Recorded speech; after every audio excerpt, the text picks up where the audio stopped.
So, to answer the question, will this Canadian minivan lifer be heading to the States as planned to visit? Well, this is my routine every time I want to take my pet sitting dog, Gunnar, out for a walk. Gunny, you want to go for a walk? Good boy. So it's minus 25 out, and it's been minus 25 for a long time. And this poor dog isn't used to actually going for many walks. He's a COVID puppy grown up, and he's quite reactive outside, and as you can see, he's as big as a Shetland pony. But I'm an ex-dog training instructor, so I feel probably a little bit more confident than the average person. But snow and ice makes things a little bit more difficult.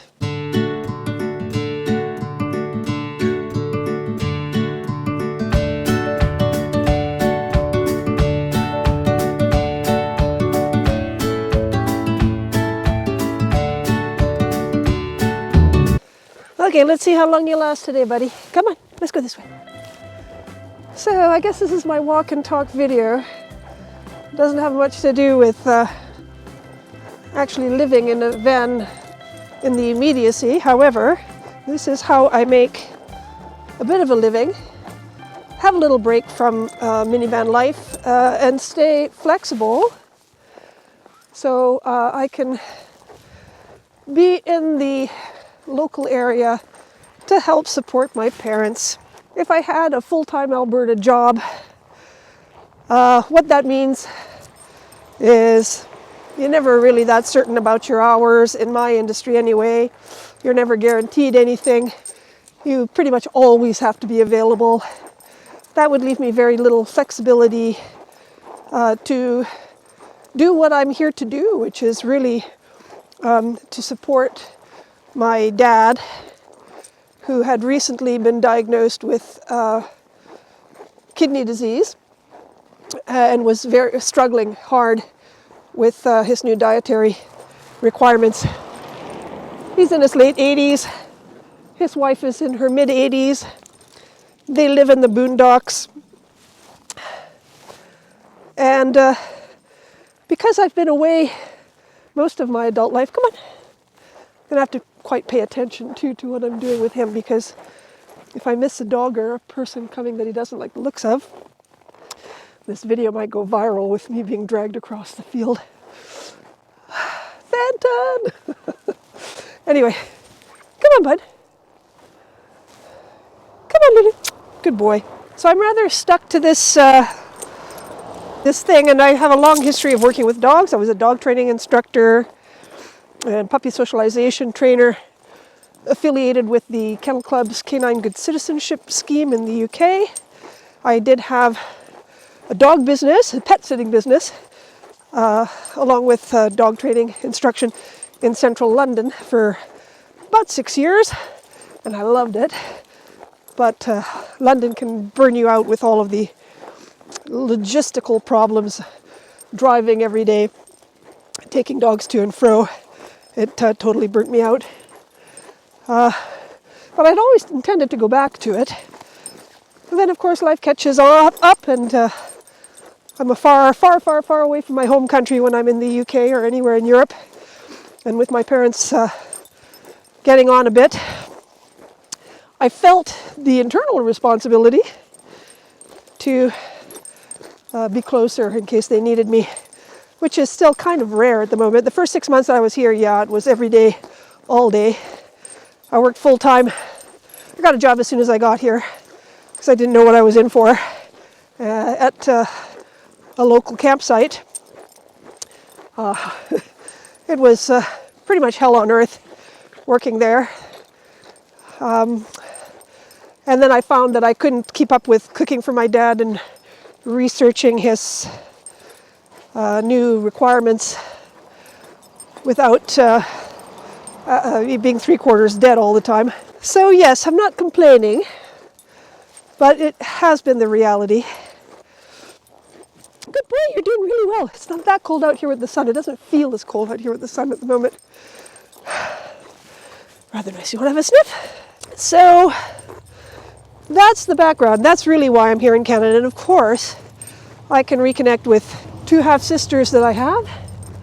Two very beautiful half-sisters who are much, much younger than I am. They have young families. They all have jobs. They live quite far away from where my dad is. Totally unfair to get them to take care of everybody. But anyway, so what's the deal with my dad now? Well, we've got him on track. He is the primary cook in the household, so he cooks for himself. Oh, there's a dog coming, so we're just going to change directions. So we got his, we got his numbers down quite well. All of the bad stuff is looking a bit better. He's not going to be cured of this kidney disease, but it can be managed. He's found some more energy, and he's cooking for himself again. And yeah, they seem to have things back more or less under control, and they're very adamant about staying out in the middle of nowhere where they have no services close by. Luckily, they have some good neighbors and some old friends who help keep an eye on them. I tried to live out there, and I just can't do it. I lost my mind. I couldn't do it. So another reason for living in the minivan is because I've always been a nomad. Always. I've rarely had my own accommodation, my own sort of conventional accommodation. When I was a private chef in the UK, most of my jobs came with some absolutely stunning accommodation as part of the job. So when I left the job, I lost my accommodation, naturally.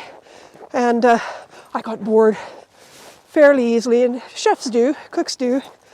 You kind of, again, it's another burnout thing. You burn out with the number of hours that are required of you and the lack of having your own life. And the only way you can get your own life back is to quit and then to move on, which I quite liked. Anyway, I had big chunks of time where I had my camper van or my motorhome at one point, and I just went for the winter to Sicily or to Greece. In the summer, up into Scandinavia or into the Alps, or I hopped on my bicycle with my little dog and bicycle toured from Norway to Sicily. You know, pretty good life. I'd like to have a little bit of that back eventually, despite the fact that I'm knocking on a bit at 58, 59 this year. Up, come this way. So we're going into a tricky part here. I'm going to turn this off for a minute. My face is absolutely starting to numb out, so that's the indication it's time to go home. Neither one of us are equipped with husky-like coats. Come on. So what's the deal? Well, since my dad has been feeling better and I've been handing off some of the things that I was helping them with back to them, come on. I've been having my adventures in the minivan, and it's been absolutely fantastic. But ultimately, I'd like to get back to Europe. So I'm in the process. While I'm taking care of him, and I have a couple of other pet sick commitments after that, not as long, I will make a decision. What is not helping things is all of the aggression and hostility that's coming from across the border.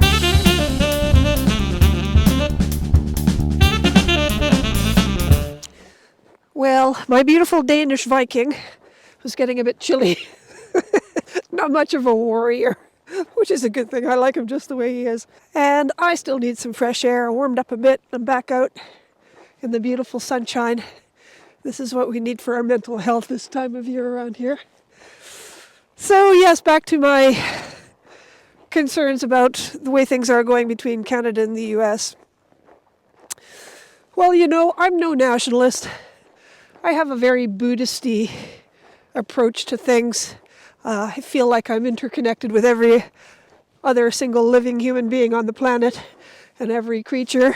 I'm not much of a flag waver. However, It feels like an existential threat right now. And frankly, I don't want to be a part of the culture that is prevalent down there. And I won't get too deeply into the things that I don't agree with. And to be honest,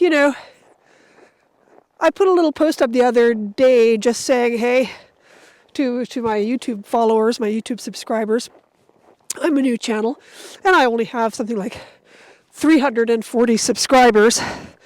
But I just put a little post up saying, hey, hang in there, be strong. And I put a little Canadian flag up by my post, and instantly I had people unsubscribing. Well, I can only speculate.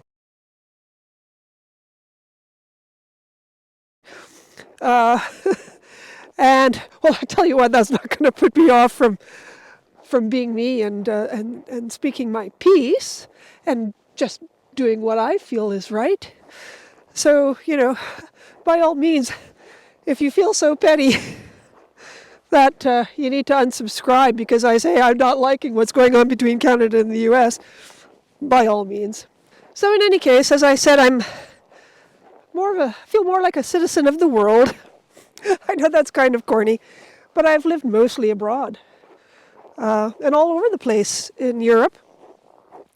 I actually lived in the United States for several years after I graduated from culinary school in Vancouver. I got a job with one of the top 10 restaurants in Los Angeles, and I went down there and toiled away for pennies per hour, but I learned a lot. And after that, I was in the desert in Palm Springs, working at various establishments there. And eventually I made my way over to Cape Cod. And that's probably where I found out I could get a French passport through my father's lineage. So I got a French passport, and boom, I was off to France, looking to be the next Paul Bocuse. Not really, I was never that ambitious. I just wanted to travel, really. And eventually found myself in London. So that's my story. Once I found London, I felt in the center of the universe, and I absolutely loved it. It's an intense place to be. It's very hard work to exist there, but I always felt like a Londoner. I still do, even though I've been kind of pushed out economically. But that's where my core group of friends are. That's where my employment options are greatest. That's where I feel most secure and at home.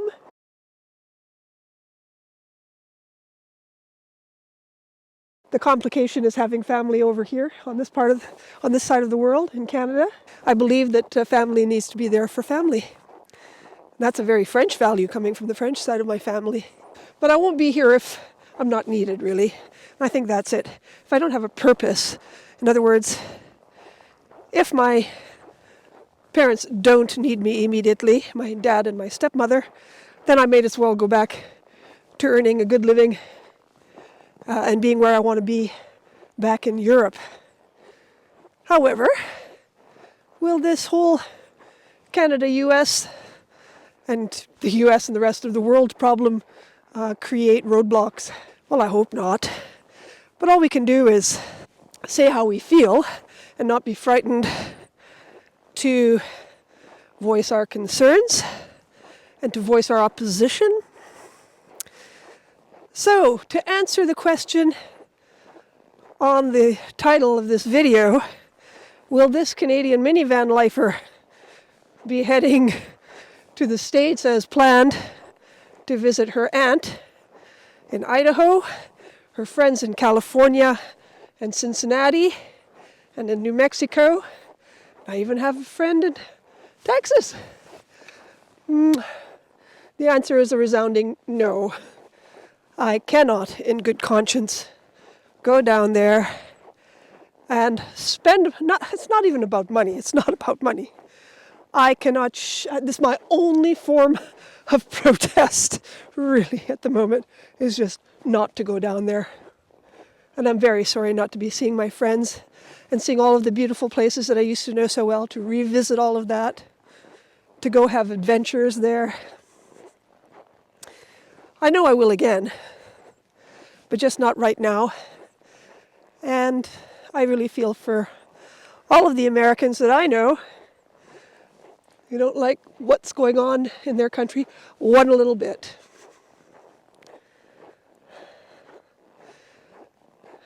I guess things need to be shaken up every once in a while, and this is definitely an earthquake rather than a little tremor.